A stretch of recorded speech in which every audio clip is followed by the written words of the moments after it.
Chapter 17. And just like that, the noise was gone. I lifted my head and shook it. Snow, do your business flew. I was now well into the trees, but I couldn't remember how I'd gotten there.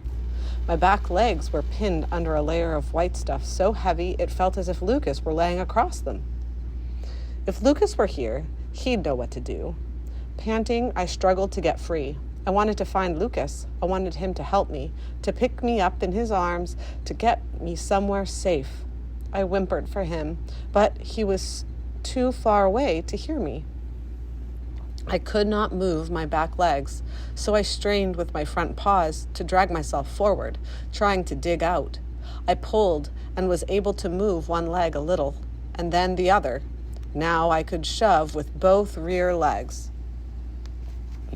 And the heavy snow, do your business, had to let me go. I pushed and staggered forward, free, panting with exhaustion. Just moments before, the air had been filled with a huge sound. Now there was total silence. I looked around, trying to make sense of what had happened. The dog! He was still out on the white slopes, uphill from me. He was sobbing with fear. We were not a pack, but the instinct to help him still rose up inside me. I ran toward him. The layer of white stuff underneath me was much firmer than it had been before. I did not sink down. I ran across it as lightly as Big Kitten. The dog was just at the tree line, digging frantically. Snow, do your business, flew into the air behind him. He was a huge dog, larger than I was, with thick, dark fur. He didn't even glance at me when I arrived at his side, just yipped and whined in distress as he dug and dug in a frenzy. Something very bad had happened. But what? Why was this dog attacking the snow so desperately? I did not know. But before I could think, I was digging next to him. Something was bad, and we were digging. That's all I knew. We had not been at it very long when I smelled someone approaching. It was the two men who had shouted. They were still shouting. "There! Over there!" one of them exclaimed. "See? They're digging!" I kept at it. The ice was packed under my paws, and it was hard to get a good hole started.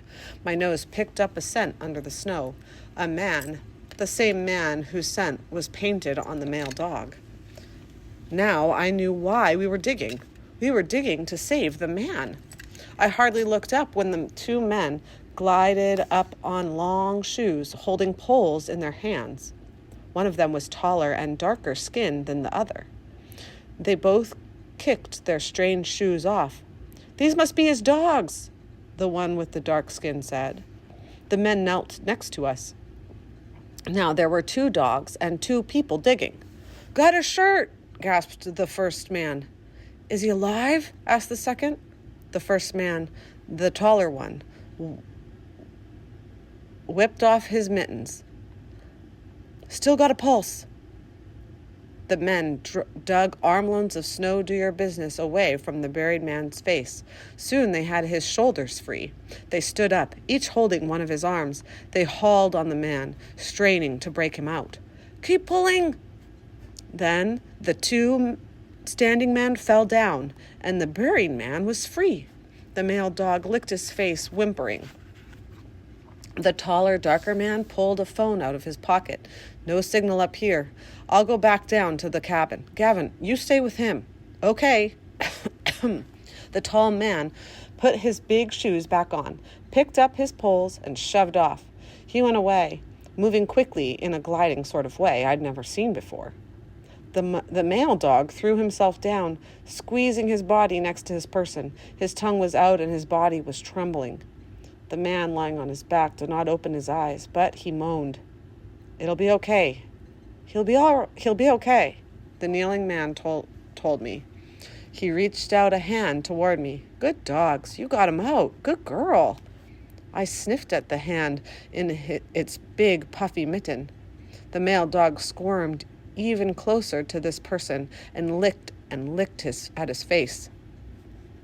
I stayed with the moaning man, the dog, and the other man, who was nice enough. He took a sack off of his back and fed both me and the other dog a piece of bread. Dutch, is that your name? Bread Man asked as he looked at the male dog's collar. Hi, Dutch. I could tell from the male dog's reaction that this was what people called him. What about you? Where's your collar, huh? Bread Man asked me. He scratched around my neck. I wagged. Yes, I would have more bread if that's what he was asking. After a while, I heard loud machines approaching from far below. When they were closer, I could see that there were 2 of them, flying up towards us. Each carried 2 people on its back, and one dragged a flat sled behind it. 3 women and 1 man jumped off the machines and carefully lifted Dutch's person onto the sled. They strapped him down. The man groaned loudly when they moved him, but he did not wake up. Is he going to be okay? Breadman asked one of the women. Depends on how long he was stuck under the snow without oxygen, she answered. It's a good thing you were able to dig him out so quickly. What about his dogs? Breadman asked. Oh, answered the woman. Will you send somebody to get them?